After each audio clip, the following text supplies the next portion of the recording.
अब हम दशमलव का तीसरा प्रयोग देखते हैं जो कि वजन के रूप में है।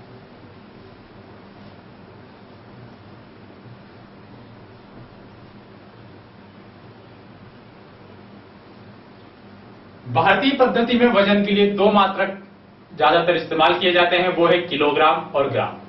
इसके अलावा भी और मात्रक हैं, पर ज्यादातर इस्तेमाल किए जाने वाले जो दो मात्रक हैं वो है ग्राम और किलोग्राम, जिसमें ग्राम एक छोटी इकाई है और किलोग्राम उससे बड़ी इकाई है। जहां पर 1000 ग्राम मिलकर 1 किलोग्राम बना दें।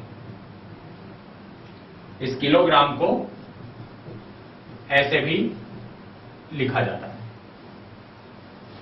तो 1000 ग्राम मिलकर बनाते हैं 1 किलोग्राम।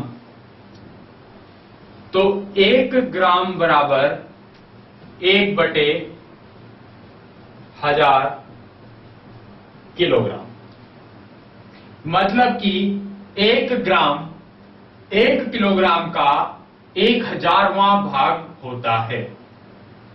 तो 1 ग्राम 1 किलोग्राम का 1000वां भाग होता है। अब हम अगर किसी को ग्राम को किलोग्राम में बदलना चाहेंगे तो हमें नीचे 1000 लगाना होगा। किस तरीके से हम बदलेंगे अब ये देखते हैं।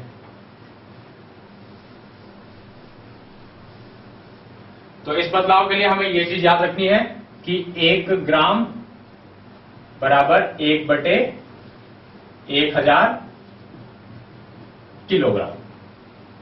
अब हमारे पास जो पहला प्रश्न है वो है 9 ग्राम।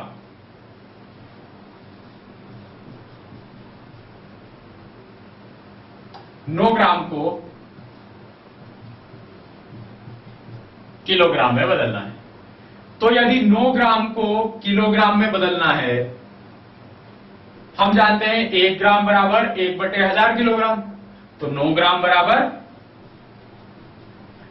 9/1000 किलोग्राम।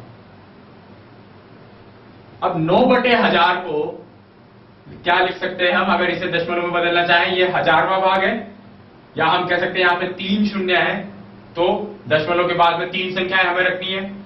एक संख्या तो 9 है, इसके अलावा संख्याएं नहीं है, लेकिन 3 संख्याएं होनी चाहिए। तो हम लगाएंगे 1 और 2 शून्य। क्या अब 3 संख्याएं हो गई? अगर हो गई हैं तो हम लगा देते हैं दशमलव और फिर शून्य।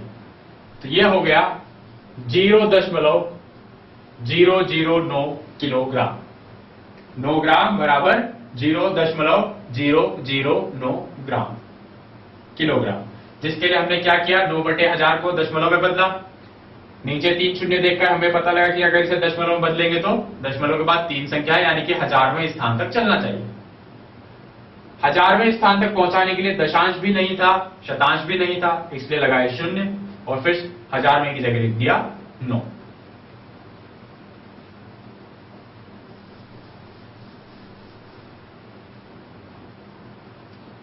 अब है हमारे पास 456 ग्राम, जिसे हमें बदलना है किलोग्राम। 456 ग्राम को किलोग्राम में अगर हमें बदलना है तो अब हम देखते हैं कि 1 ग्राम बराबर 1/1000 किलोग्राम। तो 456 ग्राम बराबर 456/1000 किलोग्राम। अब 456/1000 को दशमलव में बदलना है। 3 शून्य नीचे है, अर्थात दशमलव के बाद 3 संख्याएं होनी चाहिए और ऊपर भी 3 संख्याएं हैं। कोई दिक्कत नहीं, हम लगाएंगे दशमलव और 4, 5, 6 और ये हुआ 0। चूंकि नीचे 1000 था तो 1000वें भाग तक दशमलव के बाद जाना था। दशांश पे 4, शतांश पे 5, 1000वें पे 6, इकाई के स्थान पर कोई है नहीं, इसलिए 0। तो ये हुआ 456 ग्राम, जिसे हम 0.456 किलोग्राम कह सकते हैं।